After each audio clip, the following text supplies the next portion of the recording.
प्यारे बच्चों, मैं रैम सर रैम अकेडमी के यूट्यूब चैनल पर आपका हार्दिक स्वागत करता हूं। आज का जो वीडियो है वो बहुत ही सरल विषय, आप लोगों को ऐसा लगता होगा, लेकिन बहुत ही गूढ़ विषय, बहुत ही उलझाऊ विषय, और वो विषय है आपका हिंदी। तो आज से इस वीडियो से मैं हिंदी की श्रृंखला चालू कर रहा हूँ। इस वीडियो में मैं इंट्रोडक्शन पार्ट लूँगा हिंदी का, इसके बाद वर्णमाला, आगे संधि, समास, ये सारी चीज़ें देखेंगे। ठीक है, ये जो हिंदी मैं जिस तरीके से पढ़ाने वाला हूँ, तो जितने भी नॉर्मल यूपी में एग्ज़ाम्स होते हैं या जो भी सेंट्रल लेवल पे हैं जहाँ हिंदी आती है, उस सब जगह काम आएगी। बात आती है सबसे पहले हिंदी विषय में पढ़ाने में सबसे कठिन बात ये है कि यार ये हिंदी जो विषय है वो स्टार्ट कहाँ से हो, कहाँ से बताएं। तो देखिए, आपने देखा होगा रैम अकेडमी के हर एक वीडियो पे लिखा होता है बिल्कुल जीरो से। तो चलिए बिल्कुल जीरो से स्टार्ट करते हैं हिंदी को। तो सबसे पहले तो हम आते हैं हिंदी शब्द पर। अब हिंदी शब्द क्या होता है वो बाद में समझते हैं। सबसे पहले हिंदी है क्या प्यारे बच्चों? तो आप लोग कहते हो हिंदी एक भाषा है। क्या कहते हो प्यारे बच्चों? भाषा।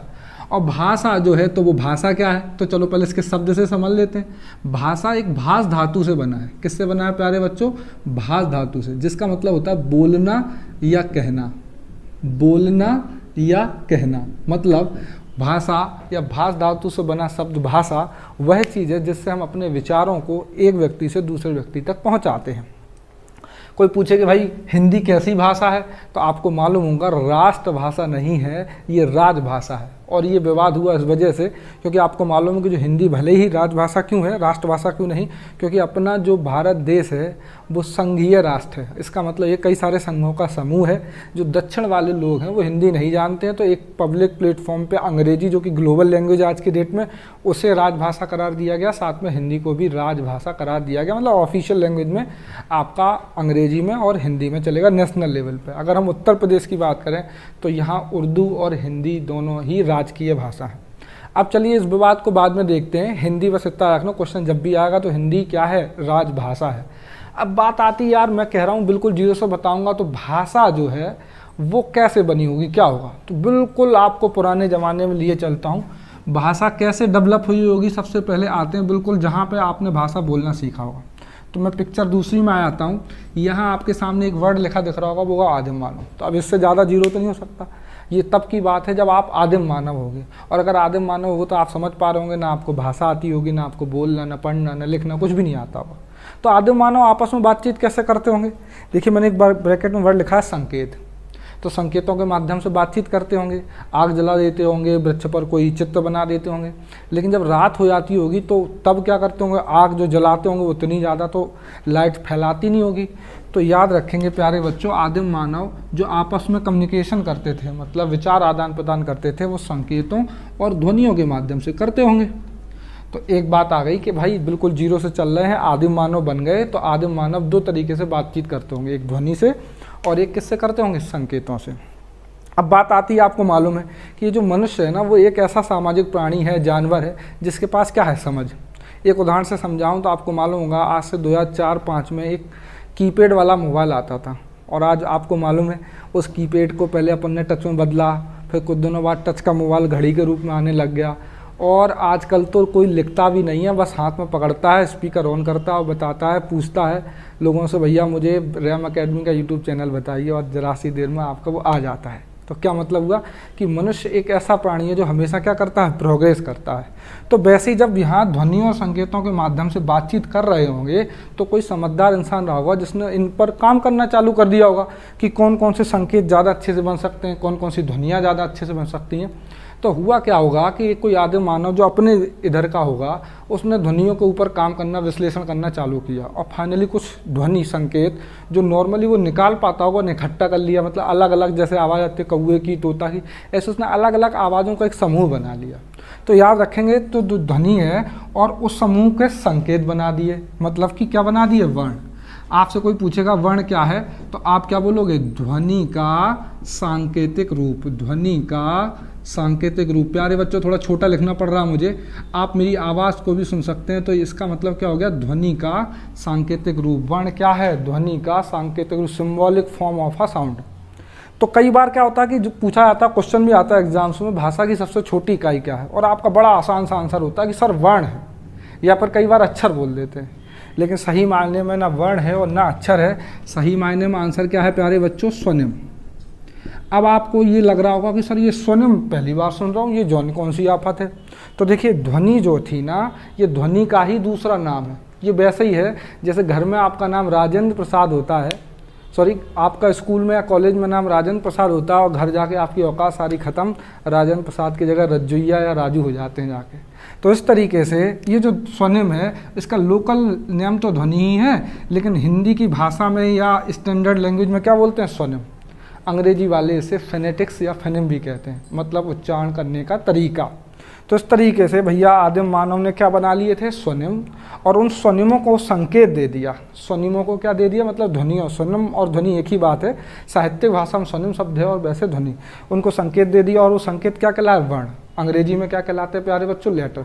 देखिए मैं अंग्रेजी साथ में लेके चल रहा हूँ, इसलिए प्यारे बच्चों हमने कभी हिंदी की ग्रामर पढ़ी ही नहीं।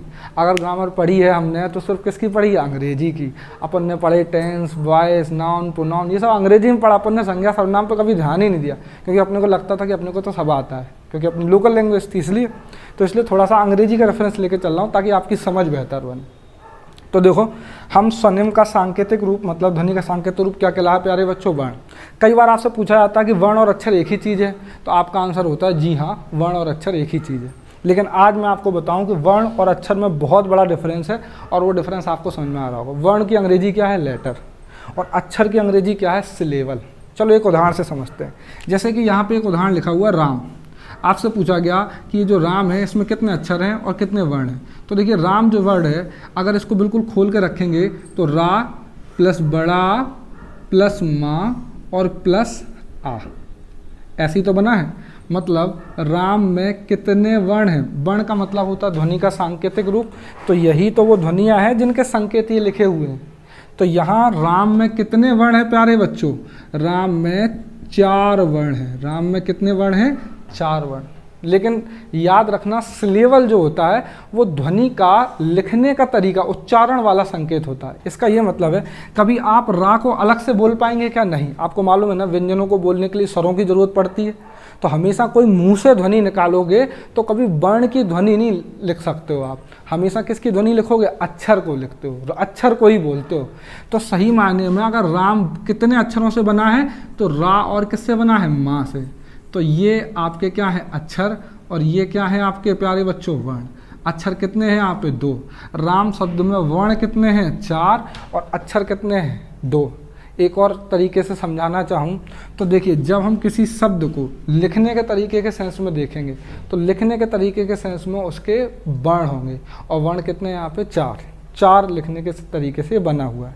और दूसरे शब्दों में वर्ण की अंग्रेजी क्या है, लेटर, मतलब ध्वनि का सांकेतिक रूप। सबसे छोटी इकाई स्वनिम के पहले वाली, सबसे छोटी इकाई तो स्वनिम, उससे पहले वर्ण, फिर वर्ण के ऊपर कहाँ चले आए, अक्षर पे। अक्षर क्या होता है, सिलेबल होता है। सिलेबल आपने डिग्री पढ़ी हो कभी, अगर आपको अंग्रेजी याद हो तो आपको मालूम होगा जब डबल सिलेबल वाले वर्ड आते तो उन्हें डिग्री, सुपरलेटिव, कंप्लीटिव डिग्री बनाने के लिए मोर और मोस्ट का यूज करते थे। याद है आपको, गुड, बेटर, बेस्ट, ये तो चलता है। प्रिटियर, प्रिटियर्स, ये भी चलता है। लेकिन जब ब्यूटीफुल वर्ड की डिग्री बनती थी तो आपको एक रूल पढ़ा होगा आपने कि जब भी डबल सिलेबल, मतलब ब्यूटीफुल, यहाँ 2 साउंड है, एक ब्यूटी और एक क्या है, फुल।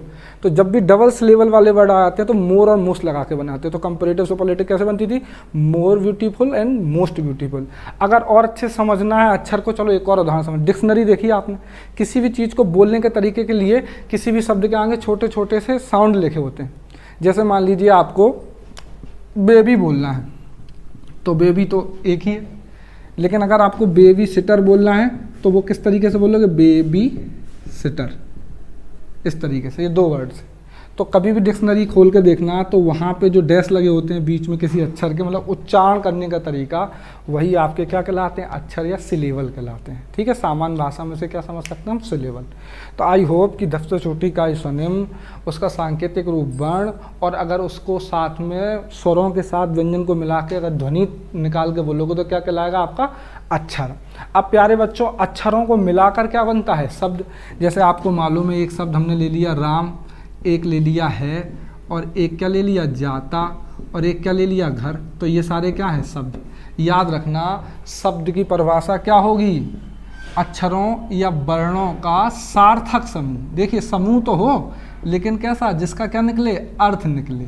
प्यारे बच्चों मैं थोड़ा सा छोटा लिख रहा हूँ, आप कोशिश करने से मैनेज करने की। तो ये जो शब्द की परिभाषा अंग्रेजी में तो वर्ण कहलाता है, लेकिन इसकी सही परिभाषा क्या है? वर्णों का सार्थक समूह। जैसे मान लीजिए मैं ऐसा लिख देता माँ रा और मान लो इर, तो माँ ई और रा से मिलकर कुछ बनता क्या? नहीं। तो ये शब्द है क्या? नहीं। लेकिन अगर हम माँ और रा मिलाकर बनाए तो ये तो शब्द है ना। तो जब भी वर्णों का समूह तो हो, लेकिन जिसका क्या निकले? अर्थ। तो शब्द की परिभाषा क्या हो गई? वर्णों का सार्थक समूह। अब शब्दों से मिलकर क्या बनता है? वाक्य। तो वाक्य की परिभाषा क्या हो जाएगी? शब्दों का सार्थक समूह। क्योंकि देखो जरा, आपको मैं समझाता हूँ इसे। यहाँ प्यारे बच्चों देखो, ये एक सेंटेंस बना लेते, तो राम है जाता घर। क्या इससे सेंटेंस बनता क्या प्यारे बच्चों? नहीं बनता। सही सेंटेंस क्या बनता? देखिए, जब आप लिखते राम घर जाता है, आई होप कि आपको समझ में आ रहा है। ये एक सेंटेंस नहीं है, ये एक सेंटेंस है।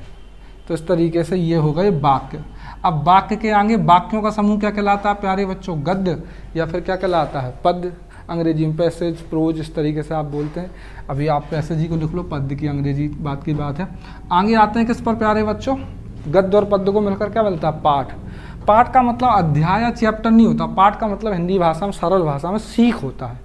जैसे आपने कहानियाँ पढ़ी तो पाठ पढ़ा, उस पाठ से आपको क्या मिलती है? सीख। पुराने ज़माने का वर्ड है, हर एक जगह पुराने ज़माने में पाठ पढ़ाए जाते थे।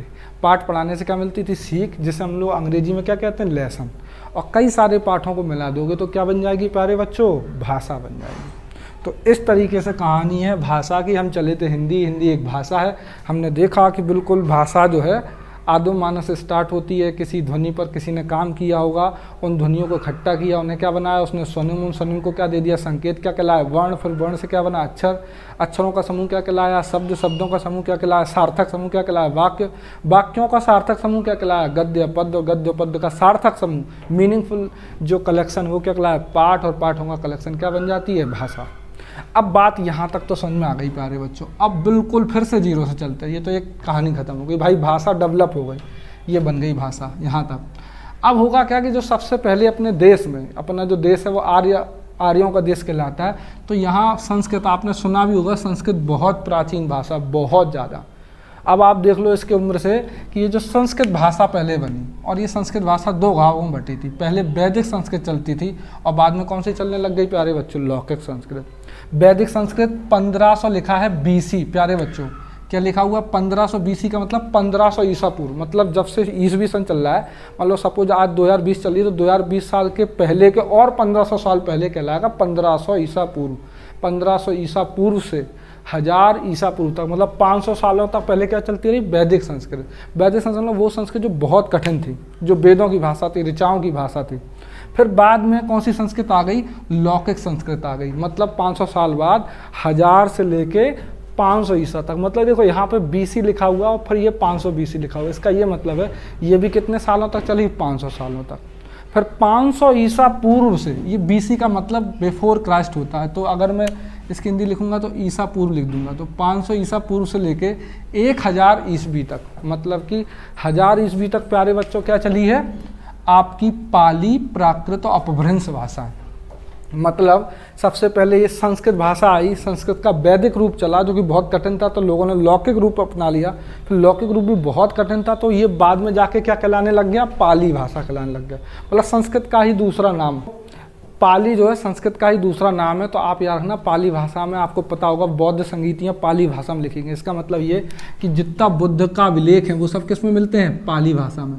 और जो महावीर भगवान है अपने जैन धर्म में, उनके सारे अभिलेख किस भाषा में मिलते हैं? प्राकृत भाषा में। फिर पाली और प्राकृत का विगड़ा रूप क्या कहलाया? अपभ्रंश कहलाया प्यारे बच्चों से। कई जगह अवहट्ट भी आगे बोला जाता है। तो अपभ्रंश या अवहट्ट, ये कहाँ तक की बात हो गई प्यारे बच्चों? 1000 ईस्वी तक। अपन 1000 साल पर आ गए, बिल्कुल जीरो से चले थे 1000 ईस्वी तक आ गए। अवहट्ट भाषा चल रही थी। फिर 1000 ईस्वी के बाद 1100 आ गया, मान लो 1100 से 1400 तक। तो यहाँ चलती है प्राचीन हिंदी। आपको मालूम होगा रासो काव्य या पृथ्वीराज रासो, ये सब आपको परमाल रासो या अमीर खुसरो की पहेली की, ये सारी जो चीज़ें हैं ये सब इसी काल की हैं। और 1100-1400 के बाद मध्य हिंदी काल आया, मतलब कि भक्ति काल, जिसमें आपको पता है सूरदास, तुलसीदास, मीराबाई इन्होंने अपनी रचनाएं लिखी हैं। इसके बाद 1800 के बाद करीब रीति काल आया, जहाँ राजाओं की दास्ता की, श्रृंगारता की बातें करी गई, बिहारी के दोहे, बिहारी सत्सई, आपने ये सब पढ़ा होगा, ठीक है, भूषण वगैरह को पढ़ा होगा। महाराज सत्यसाल की कई सारी इन्होंने वीरता की गाथाएं लिखी। तो इस तरीके से मध्य हिंदी आ गई प्यारे बच्चों। लेकिन देखो, मैं यहाँ भले ही हिंदी नाम ले रहा हूँ, देखिए पालीय प्राकृत अपभ्रंश 1000 ईस्वी तक चली। इसके 1000 ईस्वी का तो आपको मालूम है, 1000 ईस्वी बाद लगभग मुगलों का आक्रमण हो गया और करीब करीब 1000 से लेके 1800 1750 तक तो मुगलों का ही राज रहा, अलग अलग वंशों का राज रहा। फिर 1750 से 1850 1947 तक अपने अंग्रेजों का राज रहा। तो भैया ये जो भले मैं हिंदी लिख रहा हूँ, लेकिन इस टाइम पे हिंदी चल नहीं रही थी। एक तरीके से मुगलों की और जो पुराने अपने देश के लोग थे, मतलब जो हिंदू थे, उन दोनों की मिली जुली भाषा चल रही थी। और इसी भाषा का नाम है क्या प्यारे बच्चों, ये जो आपके सामने लिखा आधुनिक हिंदी। हिंदी वास्तव में कब से आई, 1850 से 2005। आपको चलिए अब मैं ले चलता हूँ किधर, हिंदी की तरफ प्यारे बच्चों। ये तो अभी किसकी कहानी बता रहा था मैं, भाषा की। चलिए प्यारे बच्चों देखते हैं अब हिंदी क्या है। देखिए हिंदी और उर्दू दोनों में कोई अंतर नहीं था। एक तरीके से मैं बोलूँ तो 13 से लेकर 18वीं सदी तक हिंदी और उर्दू एक ही बात थी, बस लिखने का तरीका अलग था। जब हम इसे फारसी अरबी लिपि में लिखते थे तो वो उर्दू कहलाती थी, और जब हम इसे नागरी लिपि या देवनागरी लिपि में लिखते थे तो हिंदी कहलाती थी। आप देख लो, चाहे पाकिस्तान का चैनल, न्यूज़ चैनल लगा देना, चाहे भारत का न्यूज़ चैनल, थोड़े से वर्डों का अंतर होगा, बोलने का, समझ में सब कुछ आता होगा। तो हिंदी और उर्दू 13वीं से 18वीं सदी तक चली। मतलब ये जो हिंदी उर्दू भाषा है ना, मुगल व अंग्रेजी शासन काल के दौरान विकसित भाषाएं हैं। अब आप बोलोगे सर भाषा ये कैसे विकसित होती है, संस्कृत तो कभी नहीं विकसित हुई। अब ये क्या मतलब है, देखो ऐसे समझो, मैं आपको बड़ा अच्छे समझाता हूँ। आपने देखा होगा आज की डेट में हम लोग शुद्ध हिंदी नहीं बोलते और शुद्ध अंग्रेजी भी नहीं बोलते, मतलब कैसी भाषा बोलते हैं, इंग्लिश बोलते हैं। हिंदी और अंग्रेजी का मिला जुला रूप। मैं हिंदी पढ़ा रहा हूँ, लेकिन आप कई जगह देख रहे हो मेरे मुंह से भी अंग्रेजी के शब्द निकल रहे हो, क्योंकि देखिए भाषा का मतलब वो जो ज़्यादा अच्छे से लोगों तक पहुँच पाए। आपने आजकल के गाने देखोगे, पंजाबी भाषा कुछ मिली होगी, कुछ अंग्रेजी में मिली होगी। कैंडी पौ पौ, इसका कोई अर्थ है क्या हिंदी में, लेकिन गाना तो है ना कैंडी पौ पौ। तो इसका मतलब यही है क्या, वो भाषा जो लोगों तक आसानी से पहुंच सके। एक और मैं वर्ड से आपको समझाने को कैसे भाषा विकसित हुई। आपको याद है सेल्फी कोई वर्ड होता था क्या, नहीं होता था। सेल्फी कोई वर्ड ही नहीं था 2005-6 तक। लेकिन जैसे ही मोबाइल फ़ोन आया और मोबाइल फ़ोन पर लोग खुद से अपनी फ़ोटो लेने लग गए। तो प्यारे बच्चों सेल्फी क्या है, जब लोग खुद से फ़ोटो लेने लग गए तो इसे भाषा में नाम देने की ज़रूरत पड़ गई। क्योंकि हम सेल्फ से फ़ोटो ले रहे थे, हमने नाम क्या दे दिया, सेल्फी। बाद में ऑक्सफोर्ड डिक्शनरी ने इसने अपनी डिक्शनरी में शामिल किया। आज की डेट में सेल्फी वर्ड को ढूंढेंगे तो आपको मिलेगा, जहाँ वह प्रोसेस जहाँ पे हम खुद से फ़ोटो खींचते हैं। लेकिन पहले कोई वर्ड था क्या अंग्रेजी में सेल्फी, कोई बोलेगा भी तो लोग गलत बोलते थे। ऐसे ही कई सारे नए वर्ड डेवलप हो गए। आपने देखो आजकल आप आई लव यू लिखते हो तो लव लिखते नहीं हो, आजकल दिल बना देते हो, आई लव यू हो जाता है आपका।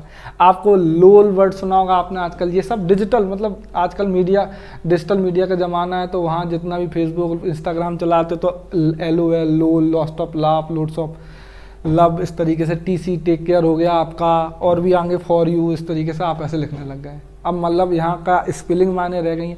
तो मतलब भाषा वही जो लोगों की समझ में आए। तो इस तरीके से क्या हुआ, जैसे आज की डेट में इंग्लिश डेवलप हो गई, मीडिया जो डिजिटल मीडिया लैंग्वेज है वो डेवलप हो गई, वैसे ही उस ज़माने में हिंदी और उर्दू डेवलप हुई। अब देखिए प्यारे बच्चों, थोड़ा सा हिंदी शब्द के इतिहास पे आते हैं। अब अगली बात किस पे आते हैं, हिंदी शब्द के इतिहास पे। हमने जाना कि हिंदी भाषा है और भाषा की पूरी कहानी जान ली। अब आते हैं हिंदी पे।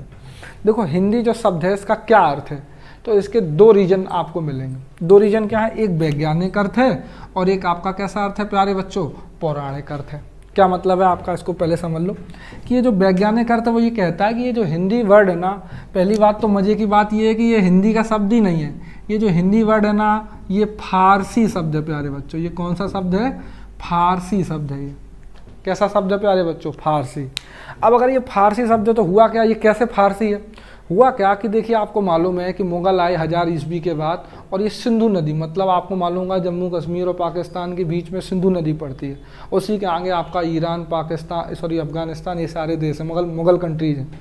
तो वहाँ से जब लोग आए तो वो सिंधु जो उनका बोलने का तरीका था, जैसे अपन लोग नहीं होता कि अपन लोकल लैंग्वेज में, जैसे मैं भिंड इटावा की बात करूँ तो भिंड वालों को इटावा वाले पारुआ कहते हैं, और भिंड वाले इटावा वालों को पारुआ कहते हैं। तो वैसे ही सिंधु नदी जब पार करके आए तो वो लोग सिंधु जो प्रोनाउंसिएट करते थे वो सिंधु ना करके उसे हिंदू प्रोनाउंसिएट करते थे। क्या करते थे प्यारे बच्चों? हिंदू। तो इस तरीके से ये जो हिंदी वर्ड है वो सिंधु वर्ड से आया है। सिंधु नदी वर्ड को सिंधु पार करते थे, तो जब सिंधु नदी पार करके आए तो हम लोगों को क्या बोलने लग गए? वो सिंधु ना बोल के क्या बोलने लग गए? हिंदू बोलने लग गए। फिर हिंदू शब्द में ऊ हटा के इसे हिंद बोलने लग गए। मतलब हम लोग हो गए हिंदू और हमारा क्षेत्र क्या हो गया उनके लिए? हिंद। और हिंद में ई मिला दिया उन्होंने, क्योंकि तकल्लुफ होता है, आपने देखा होगा आरिया, जारिया, कैरिया। अगर आप इधर के लोकल लैंग्वेज के पश्चिमी उत्तर प्रदेश था इरे उरे, अगर आप एमपी में पहुंच जाएंगे तो इते उते चलता है। तो वैसे ही यहाँ पे ये ई करके बोलने लग गए। तो इस तरीके से हिंद में ई मिल गया और वर्ड क्या बन गया? हिंदी। अब हिंदी के दो अर्थ हैं, एक ये कि हिंद देश के निवासी और एक ये कि हिंद देश की भाषा। आप कहोगे सर हिंद देश की भाषा तो समझ में आ रहा, हिंद देश के निवासी नहीं समझ में आ रहा। चलो तो इसका भी एग्जाम्पल समझा देते हैं। बहुत पॉपुलर लाइन है ना, सारे जहाँ से अच्छा हिंदोस्तान हमारा। ये लाइन किसकी है? आपको मालूम होगी, इकबाल की लाइन है। और ये जो इकबाल है इन्होंने एक लाइन लिखी थी, हिंदी हैं हम वतन है, हिंदी हैं हम वतन है हिंदोस्तान हमारा। इसका क्या मतलब है? हम हिंद देश के निवासी हैं, वो हमारा वतन है और हिंदुस्तान हमारा है। वहाँ हिंदी है हम का मतलब ये हो गया कि हम भाषा हैं? नहीं। तो हिंदी शब्द के दो अर्थ थे, हिंद देश के निवासी, हिंद देश की भाषा। आज की डेट में ये बहुत ज़्यादा पॉपुलर हो चुका है। फाइनली ये जो हिंदी है वो सिंधु के गलत उच्चारण के रूप में क्या बन चुका था? हिंदी बन चुका था। अब एक बात आती है जो बहुत इंपॉर्टेंट भी आपको लग सकती है कि ये जो हिंदी शब्द है, आप कह रहे हो सर कि ये पहले से कोई शब्द नहीं था, पहले कोई भाषा नहीं थी, पहले भाषा थी संस्कृत। संस्कृत जो है वो बदल गई जाके पाली प्राकृत अपभ्रंश में, और फिर बिगड़े बिगड़े रूप में जब मुगल आए तो उन्होंने सिंधु को हिंदू कहना चालू कर दिया और इस तरीके से हिंदी शब्द का जन्म हो गया। हम लोग अपने आप को हिंदू कहने लग गए और भाषा जो बोलते थे हम लोग उसे हम क्या कहने लग गए? हिंदी। तो आपको मैं बताऊं, एक जो इतिहासकार हैं वो हैं एक मतलब अमीर खुसरो, लोग आप जानते हो बहुत पॉपुलर सिंह, मतलब जो लिखते थे कहानियाँ वगैरह। तो अमीर खुसरो जो एक इतिहास के आपके प्रमुख व्यक्ति हैं, इन्होंने 1200 से 1300 ईस्वी 1267 के आसपास एक किताब लिखी थी जिसका नाम था खालिक बारी। इसमें पहली बार हिंदवी शब्द का प्रयोग किया था। मतलब ये पहला शब्द है हिंदी को लेकर कि यार ये हिंदी शब्द आया कैसे। तो हिंदी शब्द पहले नहीं आया, पहले क्या आया? हिंदवी आया। अमीर खुसरो की एक लिखी किताब जिसका नाम क्या था? खालिक बारी। ये खालिक बारी क्या है? ये फारसी हिंदी शब्दकोश था। एक्चुअली मुगल आए तो वो तो अरबी फारसी जानते थे, यहाँ की भाषा हिंदू वाली थी। तो कुछ विद्वान रहते थे वो ट्रांसलेशन या डिक्शनरी लिखा करते थे, तो उन्होंने हिंदी भी वर्ड का यूज किया। मतलब वो भाषा जो स्थानीय लोगों को द्वारा बोली जा रही है उन्होंने इसका नाम क्या दे दिया? हिंदवी। फाइनली वो हिंदवी बिगड़ते बिगड़ते मतलब तकल्लुफ में जाके, जैसे लोग मतलब है तो मतवल बोल लेते हैं, तो वैसे ही ये फाइनली जाके क्या बन गई? हिंदी। ये तो वैज्ञानिक तर्क है हिंदी का। लेकिन इसका एक और अर्थ है और प्यारे बच्चों, वो है पौराणिक अर्थ। क्या है प्यारे बच्चों? पौराणिक है। लोग एक्चुअली इस बात को, जो हिंदू विद्वान है मतलब जो आचार्य लोग हैं वो नहीं मानते। वो कहते हैं भैया हिंदी इसलिए है कि हिंदी जो शब्द है वो हिन प्लस दी से बना है, और हिन मतलब होता हन, और हन का मतलब होता मारने वाला। क्या होता है प्यारे बच्चों? हन मतलब होता मारने वाला, और ये जो दी वर्ड है इसमें छिपा हुआ है दू, और दू का मतलब होता है दुष्ट। तो हिंदी या हिंदू क्या था? हिंदू मतलब जो बुरे लोगों को मारने वाला था। मतलब हिंदी शब्द जो है आपका प्यारे बच्चों, मैं फिर से एक बार थोड़ा सा जल्दी अच्छे समझा दूं कि ये पौराणिक अर्थ में हिंदी जो शब्द है वो बना हिंदू से, और हिंदू मतलब हो गया हन प्लस दू। हन मतलब मारने वाला, दू माने दुष्टों को। तो दुष्टों को मारने वाला कौन कहलाया? हिंदू। और जो वो भाषा बोलता था वो क्या कहलाई? हिंदी। ये पौराणिक है। लेकिन देखो जो विद्वान लोग हैं वो इस तरीके की बातें नहीं मानते। पौराणिक कथा है उनके लिए ज़्यादा लॉजिकल चीज़ है, और इस तरीके से ये हो गया आपका हिंदी का वैज्ञानिक प्यारे बच्चों अर्थ। अब हमें बात समझ में आ चुकी कि भाई पहले आई भाषा, भाषा में सबसे पहले आई संस्कृत, संस्कृत के बाद पाली प्राकृत अपभ्रंश आई, फिर उसके बाद 1200-1300 ईस्वी अमीर खुसरो ने हिंदवी शब्द यूज किया। उसके बाद आपका हिंदी का अर्थ निकल के आया। हिंदी क्या था? सिंधु शब्द का गलत उच्चारण ही था जो मुगलों के द्वारा किया गया। बाद में हम लोगों को हिंदू कहलाने लग गए वो लोग, और चूंकि हम 700-800 सालों तक गुलाम रहे तो जो उन्होंने काम ने मान लिया, हम बन गए हिंदू, और हमारे द्वारा बोली जाने वाली भाषा क्या बन गई, हिंदी बन गई। तो ये वाली बातें सब समझ में आ गई। अब आते हैं नए सेक्शन पे। तो ये इस तरीके से हम थर्ड सेक्शन अपना समझ चुके हैं। अगर हम अगले सेक्शन की बात करें तो प्यारे बच्चों, अगली बात है आपका क्या, ये वाला सेक्शन कि भाई हिंदी जो है वो क्या है, भाषा विशेष है या भाषा समूह। बहुत इंपॉर्टेंट बात है प्यारे बच्चों, ध्यान से सुनना। हिंदी जो है वो भाषा विशेष नहीं है। भाषा विशेष कौन है, जैसे कि संस्कृत। आपने देखा होगा संस्कृत पाणिनि की पढ़ते हैं अपन, मैं अभी अभी आपको पढ़ाऊंगा, तो वहाँ माहेश्वर सूत्रों से कहानी चालू होती है। इस तरीके से अयोण ऋलिक एवं एवो छय वरट लण अमय अणनम झवय गडदस जब गडदस खपचटत तब कपय ससर हल, इस तरीके से पूरे माहेश्वर सूत्र हैं। तो वहाँ ये जो भाषा विशेष है वो है संस्कृत, लेकिन हिंदी जो है वो भाषा विशेष नहीं है, मतलब कोई सिंगल भाषा नहीं है, यह भाषाओं का क्या है, समूह है। आप खुद ही देखो, जो उत्तर प्रदेश में है, लखनऊ साइड चले जाओगे तो अवधी बोली बोली जाती है, आप इधर आओगे तो ब्रज भाषा बोली जाती है। हिंदी के बोलियों में से किसको आधार बनाया, खड़ी बोली को। तो याद रखना, ये 5 उपभाषा और 17 बोलियों का लगभग समूह है, और भी इससे ज़्यादा हो सकती है। मुख्य में मैं बोल रहा हूँ, ये कभी क्वेश्चन आएगा नहीं एग्जाम में, आपकी समझ बेहतर करने के लिए बता रहा हूँ। मतलब आज की डेट में हिंदी अगर कोई बोलता है तो हिंदी का मतलब संस्कृत के शब्द नहीं आएंगे। आपका ट्रेन भी हिंदी भाषा का हिस्सा है। आपका बुस्कट, ये जो शर्ट होती है इसे उर्दू जबान में बुस्कट कहते हैं। कक्षा हिंदी शब्द है, क्लास अंग्रेजी शब्द है, दर्जा उर्दू शब्द है। तो आज की डेट में दर्जा, ट्रेन, ड्रम, टिकट, ये सब भी हिंदी के शब्द हैं, लेकिन किस कैटेगरी के अंतर्गत, आगत शब्द कैटेगरी के शब्द, विदेशज शब्द जो विदेश से आए हैं उनमें रख दिया गया है, और ये हिंदी का हिस्सा माने जाएंगे। प्रेमचंद की कहानियाँ पढ़ोगे तो आधी हिंदी मिलेगी और आधी क्या मिलेगी आपको, उर्दू मिलेगी। तो ये क्या बता रहा है आपको कि हिंदी का मतलब आज की डेट में एक भाषा समूह, जो कि मुगलों के हम गुलाम रहे, हम उसके पहले अपनी संस्कृत लिए थे, पाली लिए थे, प्राकृत लिए थे, अंग्रेज आए तो हमें ट्रेन, टिकट और डाकघर और जाने क्या क्या, ड्रम और चैन सबको दे के चले गए, शर्ट पैंट सब दे के चले गए, तो हम वो भी हिंदी बना ली अपनी। तो इस तरीके से हिंदी क्या है प्यारे बच्चों, भाषा समूह है, ना कि विशेष भाषा। संस्कृत विशेष भाषा है, हिंदी क्या है, भाषा समूह है। मतलब ये कई सारी अब भाषाओं का मिश्रित रूप है। हिंदी कब आई, फिर से मैं रिपीट कर रहा हूँ, 1200-1300 के पहले एक शब्द आया और लगभग पॉपुलर कब से हुआ, 1400 के आसपास से। अब आती है बात किया सर ये जो उपभाषा बोली, ये सब थोड़ा सा समझा दो। तो याद रखना, कोई भी चीज़ भाषा नहीं बनती है। पहले याद रखना, सबसे पहले कोई चीज़ क्या बनती है, बोली। बोली का मतलब स्थानीय, जो आप लोकल में बोलते हैं। बोली का मतलब क्या होता है, जो स्थानीय होती है। जैसे आप कहीं भी उत्तर प्रदेश में किसी कबीली जाति में जाएंगे तो उसका अपना ग्रंथ होगा, मतलब उसकी अपनी भाषा होगी। तो कई बार कुछ बोलियां इतनी पॉपुलर आती हैं कि उन भाषाओं में उनके गद्य और पद होते हैं। जैसे आपने देखा होगा महाराष्ट्र में मराठी बोली थी पहले, अब मराठी बोली इतनी पॉपुलर हो गई कि उन्होंने उसमें अखबार लिखने लग गए। आपने देखा होगा शिवसेना, वहाँ एक सरकार है तो वहाँ एक अपना सामना न्यूज़पेपर बनाती है। तो जो सामना न्यूज़पेपर है वो किस भाषा में आता है, मराठी भाषा में आता है। तो यहाँ से पता चल रहा है कि जब कोई बोली इतनी ज़्यादा पॉपुलर हो जाए कि उस बोली का गद्य और पद्य लिखा जाने लग जाए, उस बोली का क्या लिखा जाने लग जाए, गद्य और पद्य, मतलब उसमें कविताएं लिखी जाने लग जाएं और आपकी क्या लगने लग जाए, कहानियाँ। तो समझ लेना वो क्या बोली क्या बन जाती है, विभाषा बन जाती है। विभाषा का एक और नाम है प्यारे बच्चों, क्या, उपभाषा। फिर इसके बाद क्या होता है, विभाषा उपभाषा के बाद अगला नाम आता है, अगर मान लीजिए गद्य और पद्य के साथ, जैसे बुंदेलखंड में भी आप देखेंगे बुंदेलखंड के अखबार आते हैं। आप अगर लोकल में रहते हैं, अवधी भाषा का अपना अखबार आता हो, ब्रज भाषा का अपना अखबार आता हो, कर्नाटका का आता होगा, पंजाबी भाषा में अखबार आता होगा। तो जब अखबार आए जिसमें गद्य और पद्य पाए तो वो तो विभाषा या उपभाषा। लेकिन जब किसी मतलब सबसे पहले बोली होती है, बोली में अगर तुमने कुछ लिखा, कहानी लिखी और कविता लिखी, तो वो फिर क्या कहलाने लग जाएगी, बोली, विभाषा या उपभाषा। और अगर विभाषा उपभाषा की तुमने व्याकरण और बना ली, मतलब उसको पढ़ाने का तरीका भी बना लिया, तो फिर वो क्या कहलाने लग जाती है, भाषा कहलाने लग जाती है। क्या कहलाने लग जाती है, भाषा। एक बहुत इंपॉर्टेंट क्वेश्चन एग्जाम में आ चुका है आपके सुपर टेट में भी, कि भारत देश में संविधान से कितनी मान्यता प्राप्त भाषा हैं।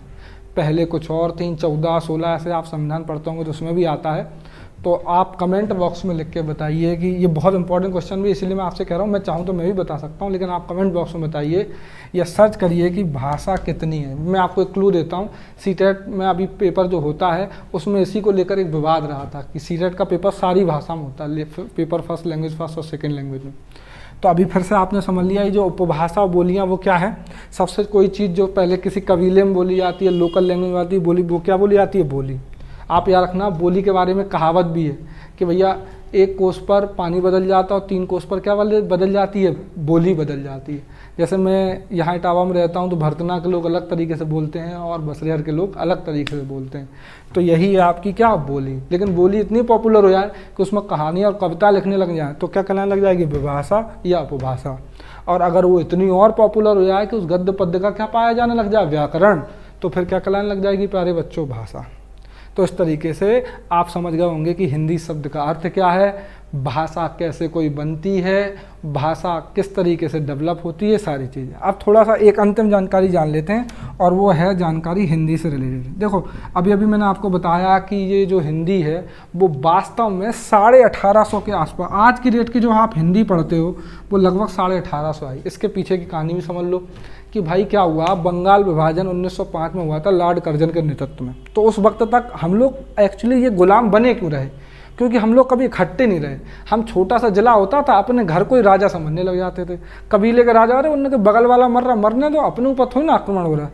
अंग्रेज भैया इस मामले में जागरूक थे, वो ये बोलते थे कि भैया पूरा विश्व घूम लिए थे, वो जानते थे पूरे विश्व पर कब्जा कर लेंगे।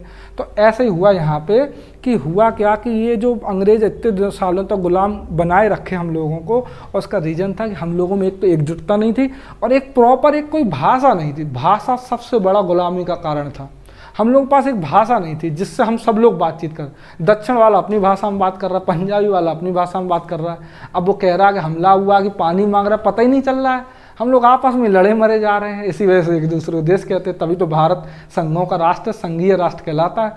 तो यही रीजन रहा। लेकिन जब 1905 में लॉर्ड कर्जन ने बंगाल विभाजन किया तो उस वक्त तक आज़ादी की जो क्रांति थी वो जग गई और फाइनल डिसीजन ये आया कि लोग जो वहाँ के जो मैं लाला लाजपत राय ये सब लोग, इन लोगों को समझ में आया कि अपने साथ में समस्या ये हो रही है कि अपन एक भाषा में बात नहीं करते हैं। तो उस वक्त 2 भाषाएं पॉपुलर हुई, एक हिंदी और एक उर्दू। अखबार जो है हिंदी में छपने लग गए या फिर उर्दू में, और इसी की वजह से सारे मुसलमान और हिंदू इकट्ठे हो गए और फिर सबने मिलकर अंग्रेज़ों को हराया। लेकिन एक बड़े मज़े की बात, जैसे कि आपको एक बात पता चली होगी, हिंदी का शब्द ही नहीं है। हिंदी तो हमें मुगलों ने दिया और ये फारसी भाषा का शब्द है। कई सारे लोग अरबी फारसी भाषा का संयुक्त शब्द कहते हैं। वैसे अगर आंसर आया तो आप फारसी भाषा का शब्द है। तो दूसरी ऐसी बात ये है कि ये जो हिंदी है ना, ये जो हिंदी भाषा, ये जो व्याकरण हिंदी की आप पढ़ते हो, ये बहुत ज़्यादा पुरानी नहीं है। सबसे पहले फोर्ट विलियम कॉलेज था एक कलकत्ता में। तो अंग्रेज़ थे चालाक, वो यहाँ पे शासन करने के लिए पहले यहाँ के लोगों की भाषा सीख जाते थे। ऑब्वियस बात है यार कि आपकी भाषा में कोई बाहरी व्यक्ति आपकी भाषा में बात करेगा तो आप उसे रेफरेंस देंगे, मतलब पूरा वैल्यू रिस्पेक्ट देंगे कि यार चलो ये हमारी भाषा जानता है। तो अंग्रेज़ों ने क्या किया, फोर्ट विलियम कॉलेज बनवाया और उसमें अलग से 2 विद्वान नियुक्त किया। ये वो 2 विद्वान हैं, लल्लू लाल और सदल मिश्र। एक तरीके से ये कह लो अंग्रेज़ों के नुमाइंदे थे जो अंग्रेज़ों को हिंदी सिखाते थे। अब ये थे विद्वान, तो इन्होंने इस तरीके से भाषा बनाई ताकि अंग्रेज़ों को क्या सिखाई जा सके, हिंदी। तो जब सिखानी थी हिंदी तो बनाई क्या इन्होंने, हिंदी व्याकरण। तो ये जो हिंदी व्याकरण सबसे पहले बनाई उसका श्रेय किसको जाता है, एक लल्लू लाल को और सदल मिश्र को। लल्लू लाल जी की रचना थी एक प्रेम सागर, बहुत इंपॉर्टेंट। ऐसी सदल मिश्र की एक रचना थी निष्केतोपाख्यान, बहुत इंपॉर्टेंट। ठीक है, तो ये तो अंग्रेज़ों के गुलाम थे, इन्होंने सबसे पहले व्याकरण बनाई। इसीलिए आपको कई सारे डाउट मिलते हैं कि स्वर 11 हैं कि 13 हैं कि 10 हैं कि 4 हैं। अभी मैं बोलूँगा स्वर 4 होते हैं। मेरी अपनी किताब होगी तो मैं आपको एक और बात बताऊँगा, आधुनिक हिंदी मैंने देखो जरा सा क्या लिखा है। आप जब किताबें पढ़ोगे तो उसमें लिखा होता है 1850 से लेकर अब तक। मैं कहता हूँ आधुनिक हिंदी तो 1850 से लेकर 2005 तक थी। उसके बाद नई कविता आ गई, कविता के क्रम में प्रयोगवाद, छायावाद, प्रगतिवाद। तो ऐसी नई कविता बनने लग गई। आजकल कोई भी कविता लिखता, कोई उसमें रस छंद अलंकार नहीं है, सब अपने भाव लिखे पड़े हैं, गद्य को ही कविता मानने लग गए हैं। तो ये सब बातें, और आजकल तो डिजिटल युग है भैया, क्या बोलें क्या, आजकल तो रैप चलने लग गया है। आपने देखा होगा वो अपना टाइम आएगा मूवी देखी होगी भैया, वो क्या है आप सोचिए, वो भी सॉन्ग है आज की डेट में। तो बस ऐसे समझ लो कि भैया 2005 के बाद तो और ज़्यादा हिंदी भी बिगड़ गई, क्या बन चुकी थी, इंग्लिश बन चुकी थी। तो अगली बात आती है फोर्ट विलियम कॉलेज कलकत्ता की। लल्लू लाल सदल मिश्र ने पहली बार हिंदी व्याकरण बनाई जो कि लोगों को सिखाई जा सके। फिर बाद में बाहरी रूप में किसने काम किया है, एक सदाशक लाल जी थे और एक इंशाअल्लाह खां। आपको मालूम है इंशाअल्लाह खां किस लिए पॉपुलर है, आपको मालूम पहली कहानी रानी केतकी की कहानी याद है, आपको क्वेश्चन आता है कई बार साहित्य पढ़ोगे जब। ये सारी चीज़ें हम देखेंगे, अभी इस पर डिटेल में डिस्कस नहीं कर रहे। एक्चुअली मैं आपको भूमिका बना रहा हूँ ताकि पहले हिंदी क्या है समझ में आए। तो सदाशक लाल और इंशाअल्लाह खां ने उस पर काम किया बाहरी रूप में, अंग्रेज़ों को गुलाम होकर नहीं। ये लल्लू लाल और सदल मिश्र एक तरीके से अंग्रेज़ों को नुमाइंदे थे, उनकी तनख्वाह पाते थे और फिर उनके लिए काम करते थे। लेकिन वही सब दे गए, संविधान अंग्रेज़ दे गए, हिंदी व्याकरण भी उन्हीं के नुमाइंदे दे गए। और ऐसे ही आपने जाना होगा राजा सुप्रसाद और लक्ष्मण सिंह को, इनका भी बहुत बड़ा योगदान रहा हिंदी को आगे बढ़ाने में। बाद में 1850 के बाद तो भारतेंद्र हरिश्चंद्र, महावीर प्रसाद द्विवेदी, 1920 भी हजारी प्रसाद द्विवेदी, रामचंद्र शुक्ल, बहुत सारी पूरी कहानी है। एक अलग से लेक्चरों में देखेंगे हिंदी साहित्य को, वो एक अलग बात है। अब आपको बहुत सारी बातें समझ में आएंगी। तो प्यारे बच्चों, अगले 2 या 3 मिनट में हम फिर से रिवीजन करते हैं। जो पूरा हम 40 मिनट गाना गाए हैं, आपको गाने लगा होगा, गाना लगा यही अच्छी बात है। बकवास लगी हो तो माफ़ करिएगा, लेकिन हाँ ज़रूर बताइए अगर बकवास लगी हो। मुझे लगता है कि देखिए मेरा पूरा उद्देश्य ये है कि मैं कुछ आपको ऐसे बताऊं कि वीडियो वापस ना देखना पड़े, बस वीडियो ईमानदारी के साथ देखते चले जाओ, कहीं भी पॉज नहीं करना, कहीं भी कुछ नहीं करना, ना कुछ लिखना पड़ेगा, अपने आप सब आपके दिमाग में जा रहा है, आपको पता नहीं है। किसी भी चीज़ को लिखने का प्रयास नहीं करना। आप जब भी मेरे से आगे भी हिंदी पढ़ोगे या कोई भी विषय पढ़ो, उसे लिखने का प्रयास ना किया करो शुरुआत में। सिर्फ वीडियो चालू कर लो और देखो साथ में इसके, क्योंकि ऐसा नहीं कि कान में लीड लगा ली सुन रहे हैं दिखेगा क्या। तो सिर्फ देखो, मैं इतना कोशिश करता हूँ भले वीडियो की लेंथ बढ़ जाए लेकिन आपको समझ में आए। अब चलो 3 में ये जो इतना सब बताया इसे 3 मिनट में भी बता सकता हूँ, और देखिए मैं बता के दिखाता हूँ। तो प्यारे बच्चों, हमने क्या जाना कि हम जान रहे थे हिंदी को बिल्कुल जीरो से। हिंदी क्या है, एक भाषा है। भाषा भाष शब्द से बना था, जिसका मतलब था बोलना कहना, मतलब वो चीज़ जो हमारे एक दूसरे के विचारों तक पहुँचाती है, हमारे विचार दूसरों तक और दूसरे विचार हम तक, वह क्या कहलाती है, भाषा। भाषा बिल्कुल जीरो से अगर मानी जाए तो सबसे पहले ध्वनि या संकेतों का समूह थी। फिर ध्वनियों का समूह क्या कहलाया, स्वनिम। स्वनिम का एक संकेत दे दिया तो क्या कहलाया, वर्ण। अंग्रेजी में क्या कहलाता है, लेटर। और ये वर्ण मतलब संकेत होते हैं ध्वनियों के। फिर अगर इसको हमें बोलना है तो हमें किसके यूज करना पड़ेगा, अक्षर का। अक्षर मतलब सिलेबस, मतलब किसी ध्वनि का लिखने का तरीका वर्ण है और उसको बोलने का तरीका क्या है, अक्षर है। जैसे कोई पूछे राम, तो राम, वैसे देखो वर्ण और अक्षर एक ही चीज़ होती है, मोटे तौर पे देखो तो एक ही चीज़, लेकिन गहराई से देखोगे तो राम में रा और माँ 2 अक्षर हैं, लेकिन 4 राधन आधन माधन आ 4 वर्ण हैं। आई होप कि अक्षर और वर्ण क्लियर हो चुके होंगे। इसके बाद हमने देखा कि अक्षर और वर्णों का समूह ही क्या कहलाता है, शब्द। लेकिन कैसा समूह, जो सार्थक है। इसके बाद हमने देखा कि शब्दों का समूह वाक्य कहलाता है, वाक्यों समूह गद्य पद्य कहलाता है, गद्य पद्य का समूह पाठ कहलाता है, पाठों समूह क्या कहलाती है प्यारे बच्चों, भाषा। अब हम भाषा समझ गए। तो सबसे पहली भाषा अपने इस धरती पर कौन सी थी, संस्कृत की। संस्कृत की भाषा पहले कौन सी आई, वैदिक संस्कृत आई, 1500 से लेकर 1000 तक। बहुत टफ थी, इसलिए लोगों ने बोलना से बंद कर दिया। फाइनली फिर कौन सी बनी, लौकिक संस्कृत। कहाँ से कहाँ तक, 1000 ईसा पूर्व से लेकर 500 ईसा पूर्व तक। 500 ईसा पूर्व से लेकर 1000 ईसा पूर्व तक फिर कौन कौन सी भाषाएं चली, एक पाली चली, एक प्राकृत चली, और उसके बाद अपभ्रंश या अभट्ट आई। पाली बौद्ध संगीतियाँ उसी में लिखी गई हैं। प्राकृत में महावीर के सारे ग्रंथ लिखे गए हैं, और अभट्ट या अपभ्रंश उसी का और बिगड़ा रूप। मतलब भाषा धीमे धीमे जैसे जैसे आगे बढ़ी वैसे सरल होती गई। फिर इसके बाद अपने मुगल आ गए तो मुगल अपने साथ उर्दू ले आए, उर्दू क्या अरबी फारसी ले आए। फिर यहाँ आके घुल मिल गए, तो भैया 2 नई भाषाओं का जन्म हुआ, एक उर्दू का जन्म हुआ और एक किसका जन्म हुआ, हिंदी का। मुगलों व अंग्रेजी शासनकाल के दौरान विकसित भाषाओं का। ये वैसे ही अगर आपको ये समझ में नहीं आता होगा विकसित भाषा क्या होती, तो मैंने आपको समझाया कि जैसे इंग्लिश विकसित हो चुकी है, ये इस तरीके से आप I love you, lol, TC, selfie, for you लिखते हो, ये सब क्या विकसित भाषा का हिस्सा ही तो है। तो ऐसी हिंदी और उर्दू बन गई। हिंदी और उर्दू कैसे नाम आए, हिंदी नाम कैसे आया, तो 1200-1300 के आसपास हिंदवी शब्द अमीर खुसरो ने लिखा था अपनी एक शब्दकोश, जिसमें वो फारसी और हिंदी शब्दकोश में खालिक वारी नाम का बुक का नाम था। फिर बाद में क्या हुआ कि ये जो हिंदी है इसका अर्थ क्या है, हमने ये जाना। तो भाई हिंदी जो है मुगलों की देन है। मुगल सिंधु को हिंदू कहते थे, तो हम लोगों को हिंदू कहने लग गए, हमारे क्षेत्र को हिंद कहने लग गए, और हमारी भाषा को हिंदी कहने लग गए। हिंदी शब्द के 2 अर्थ निकले, हिंद में रहने वाला या हिंद देश की भाषा हो गई हिंदी। ये समझ में आ गया। फिर ये जो हिंदी है वो क्या है, तो आज की डेट में हिंदी की एक विशिष्ट भाषा नहीं है, भाषा समूह है। इसमें 5 उपभाषा, 17 बोलियां या और इससे ज़्यादा का भाषा का समूह क्या है, हिंदी भाषा समूह है।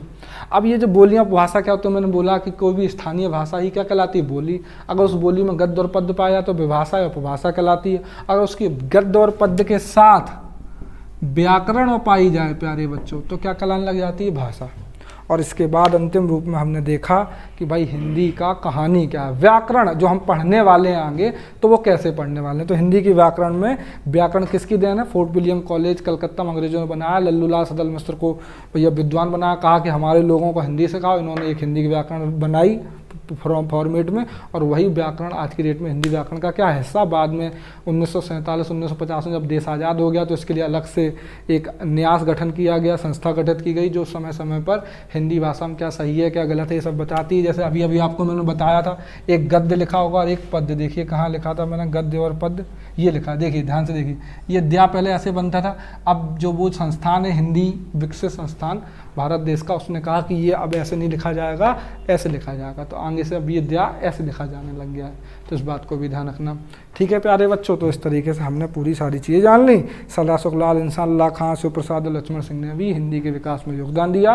बाद में 1850 के बाद या बंगाल विभाजन लॉर्ड कर्जन के नेतृत्व में जो हुआ था, उससे देश की जनता जाग गई और सभी लोग फिर हिंदी और उर्दू भाषा के महत्व को समझ पाए। फाइनली हिंदी भाषा आज की डेट में उत्तर भारत के क्षेत्र की भाषा बन चुकी है।